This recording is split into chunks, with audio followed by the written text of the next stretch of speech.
আজ অনেক দ্বিধাবন্ধ নিয়ে শ্বশুরমশাইকে ফোন দিলাম। বুকের ভিতর কেমন যেন ধকধক করছে। বাবা, নিশিকে আর পড়াতে পারবো না। বাসায় ঝামেলা হচ্ছে, সংসারটা এলোমেলো হয়ে যাচ্ছে। শ্বশুরমশাই গম্ভীর স্বরে কিছুক্ষণ চুপ করে রইলেন। তারপর আস্তে করে বললেন, বাবা, মেয়েকে তোমার হাতে দিয়েছি। তার সব ভালো মন্দ দেখার দায়িত্ব তোমার। তুমি যেটা ভালো মনে করো সেটাই করো। বলে ফোন রেখে দে। আমার বুকের মাঝে এক অদ্ভুত শূন্যতা নেমে এলো। এটা আমি কি করলাম? বিয়ের দিন শ্বশুরমশাই নিশিকে আমার হাতে তুলে দিয়ে বলেছিলেন, বাবা, নিশির লেখাপড়ার খুব শখ, পারলে একটু ব্যবস্থা করো। আমি সেদিন কথা দিয়েছিলাম, আজ আমি নিজের সেই কথা ভেঙে দিলাম। তখনই পিছন থেকে দুটো নরম হাত জড়িয়ে ধরলো আমাকে। কেমন একটা কণ্ঠের স্বর কানের পাশে ধরা দিল। সরি, ভুল হয়ে গেছে, প্লিজ মাফ করে দাও। নিশির গলায় সেই চিরচেনা মিষ্টি সুর।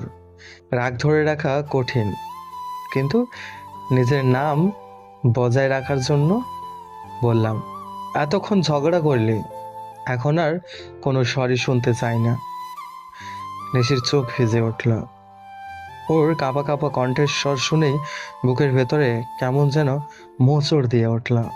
তোমার সাথে আর ঝগড়া করব না, শুধু বলো তুমি কি আমাকে আর ভালোবাসো না? আমি চুপ। নিশি সামনে এসে আমার শার্টের কলার চেপে ধরে বলল, কথা বলো না কেন? ভালোবাসো না আমাকে? আমি নিশির থুতনিটা ধরে মুখটা একটু উপর দিকে তুললাম। মেয়েটার গাল জলে ভিজে গেছে, চোখগুলো টলমল করছে। ইস রে, আমার লক্ষ্মী বউটা তো কাঁদতে কাঁদতে পুরো দুই গাল ভিজে ফেলছে। নিশি ঠোঁট ফুলিয়ে বলল, তুমি যে আমাকে না জানিয়ে বাবাকে ফোন দিয়েছো, এটা কি ঠিক হয়েছে?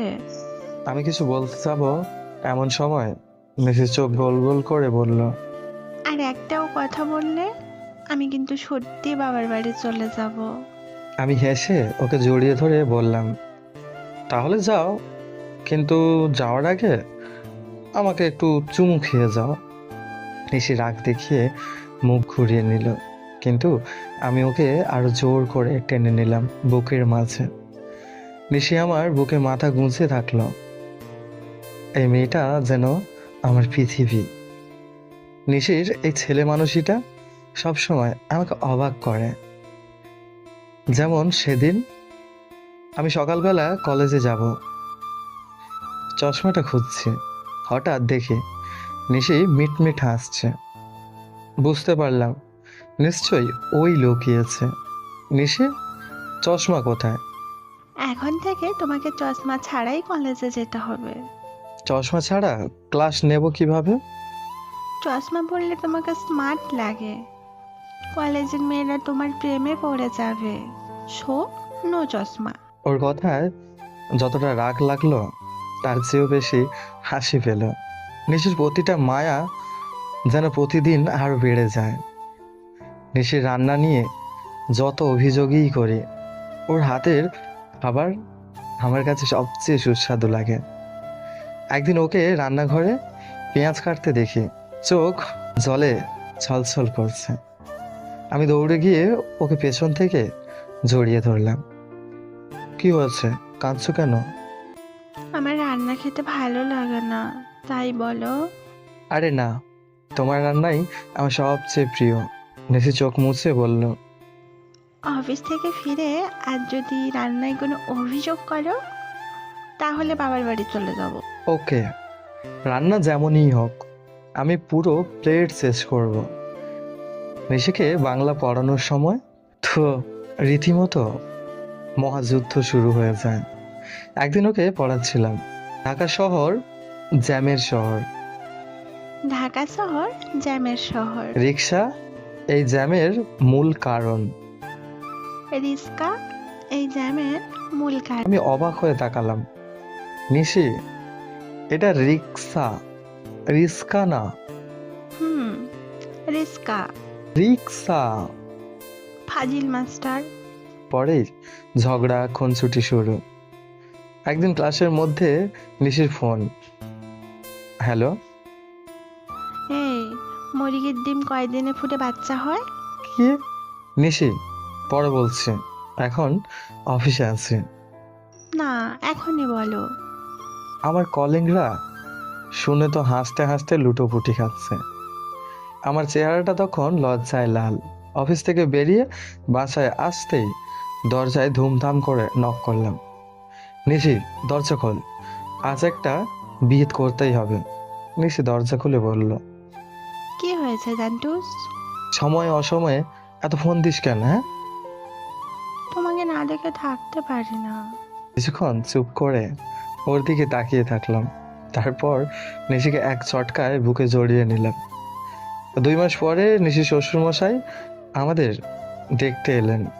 যাবার আগে কানে কানে বললেন, বাবা, নিশির পড়ালেখার শখ তো আছেই, তবে বাচ্চাদের প্রতিও ওর ভীষণ দুর্বলতা। এবার একটা নাতি নাতনি এনে দাও। আমার মাথা চক্কর দিল। নিশির দিকে তাকাতেই দেখি সে ক্যালেন্ডারের পাতায় দিন গুনছে। এই জন্য তুমি মুরগির ডিম বসিয়ে দিন গুনছিলে? নিশি লজ্জায় মুখ নিচু করে ফেলল। এখন আর নিশি দিন গুনছে না, আমি হাতের কড়া গুনে দিন হিসেব করছি। কবে যে বাবা হব। আমার বউয়ের কোলে এক বাচ্চা, আর আমার সামনে আর একটা ছোট্ট নিশি। ভালোবাসার গল্প কখনো পূর্ণ হয় না, রোজ নতুন অনুভূতি নিয়ে ফিরে আসে। 280 দিনের অপেক্ষা, আর তারপর দিন যেন আর কাটতেই চায় না। রাতগুলো আরো লম্বা মনে হয়। নিশির মুখে এখন সারাক্ষণই এক কথা, রুদ্র, আমি মোটা হয়ে যাচ্ছি। আর আমার একটাই উত্তর, তাতে কি? আমার চোখে তুমি আগের থেকেও সুন্দর লাগছো। আমার এই কথা শুনে ওর মুখ ফুলে ওঠে, আবার কিছুক্ষণ পরই খিলখিল করে হেসে ওঠে। এমন ওর মুড যেন ঝড়ের মতন বদলায়। এই হাসি তো পরক্ষণেই চোখ ভিজে আসে। আমরা সদ্য বিবাহিত জীবন যে এতটা অদ্ভুত হবে কে জানতো। নিশির জন্য এখন সবকিছুতেই একটাই আলাদা ভালোবাসা কাজ করে। রান্না করতে গেলে মাঝে মাঝে মনে হয়, এভাবে কতদিনই বা পারবে। আমি একদিন ওকে বলেই ফেললাম, এই যে পাগলি, একটু বিশ্রাম নাও, আমি না হয় রান্নাটা করে দিই। নিশির সাথে সাথে চোখ বড় বড় করে বলল, ও, আজ তুমি রান্না করবে? আমি মাথা চুলকে বললাম, হ্যাঁ, কি এমন কঠিন ব্যাপার? ঠিক 30 মিনিট পর রান্নাঘরের পুরো পরিবেশ এলোমেলো। কড়াইতে কিছু একটা পুড়ে কালো হয়ে গেছে। গন্ধে নিশি কিচেনের দরজা বন্ধ করে দিল। আমি অপরাধীর মতো দাঁড়িয়ে আছি। তোমাকে দিয়ে কিছু হবে না। শুধু রোমান্টিক কথা বললেই হয় না, কাজেও পারদর্শী হতে হয়। আমার মনে হলো রান্না করতে না পারলেও আমি ওর মনটা জিততে পেরেছি। নিশি এখন আমাকে মাঝে মাঝেই চুপচাপ ভাবে বলে, রুদ্র, আমি কি ভালো মা হতে পারবো? আমি অবাক হয়ে ওর দিকে তাকাই। তারপর ওর কপালে একটা চুমু খেয়ে বলি, তুমি যেমন একজন ভালো স্ত্রী, তেমনই ভালো মা হবে, এতে কোনো সন্দেহ নেই। কিন্তু সত্যি বলতে ভয়টা আমারও লাগছে। বাবা হওয়া যে এতটা উত্তেজনার সাথে সাথে দুশ্চিন্তাও নিয়ে আসবে তা আগে বুঝিনি। নিশির যত্ন নেওয়া, ওকে খুশি রাখা, মাঝে মাঝে বাবার সাথে পরামর্শ করা এক অদ্ভুত দায়িত্ব নিয়েছে আমার মধ্যে। 280 দিনের দিন গুনতে গুনতে অবশেষে সেই সময় চলে এলো। নিশি হাসপাতালে ভর্তি। আমি নার্ভাস হয়ে বারবার করিডোরে হাঁটতেছি। মাঝে মাঝে ওর হাতটা শক্ত করে ধরে বলি, ভয় পেও না, আমি আছি তোমার পাশে।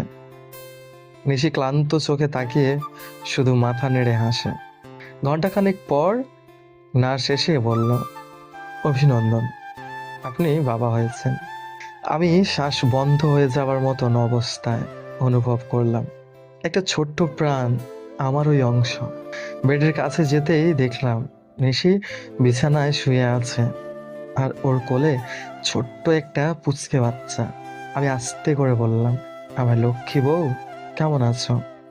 নিশি ক্লান্ত মুখে হাসলো আর বলল, তোমার মেয়েটা দেখতে তোমার মতো হয়েছে। আমি ছোট্ট পরীর মুখের দিকে তাকিয়ে থাকলাম।